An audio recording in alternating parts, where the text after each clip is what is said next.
Thank you, Mr. Chairman. I want to follow up with Judge Annette Byrne regarding the JJS case. I've been reading through your report and recommendation, and I just want to review the fact that this was an individual, JJS, who had raped a 9-year-old boy, raped a 17-year-old girl, was put in prison, went to prison for a long time. After that person was paroled, JJS, the way you put it on page 44 of the report and recommendation was that that JJS sent 2 sexually explicit images of minors in 2015 while out on parole. I should point out this is kind of a euphemistic reference. These were not just sexually explicit images. These were sexually explicit images of adults violently molesting children, sexually assaulting, abusing children violently.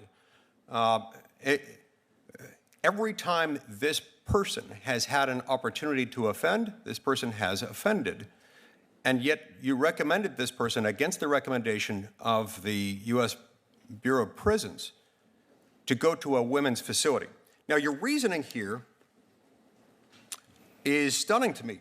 Going back again to page 44 of your report and recommendation, you say, quote, "There are no signs that petitioner is at risk of reoffending."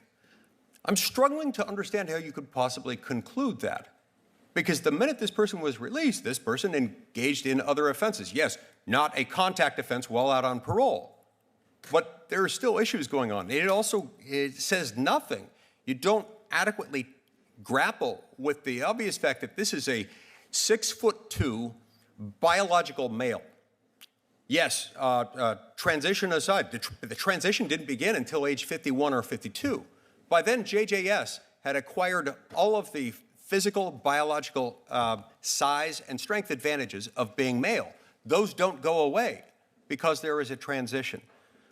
On what planet does it make sense? On what planet does that person with that sexual offense history, with being biologically male and also 6'2", not pose a threat to the safety of female inmates? I don't understand how you could conclude that this person shows no risk of being an offender.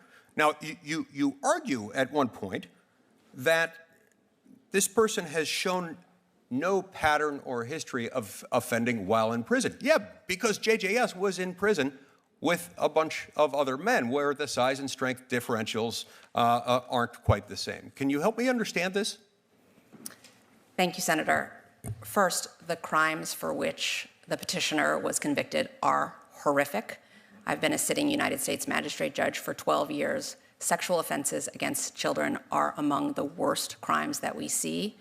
This person was convicted by guilty plea 30 years ago of 2 awful crimes and was sentenced to a very significant prison sentence by the state court judge. About 8 years ago, the petitioner committed another awful crime, the crime of distribution of child pornography. That is an abhorrent crime, and there are real victims. And the petitioner was sentenced by the Indiana federal court. I understand this. This is all undisputed. What I want to know is, why is it okay? Why is it safe? Why is it fair to female inmates to send this person to a female prison?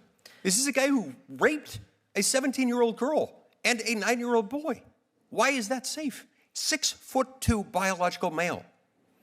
Senator Lee, as I do in every case before me, I look at the record evidence. I consider the facts before me. In this case, the facts that I considered included that every single warden who supervised this petitioner recommended that the petitioner be transferred to a women's facility because of her serious medical needs, because she had engaged in no violence, no infractions, and in fact had been the victim of sexual assault. While in a male prison, and this was against the decision of the U.S. Bureau of Prisons.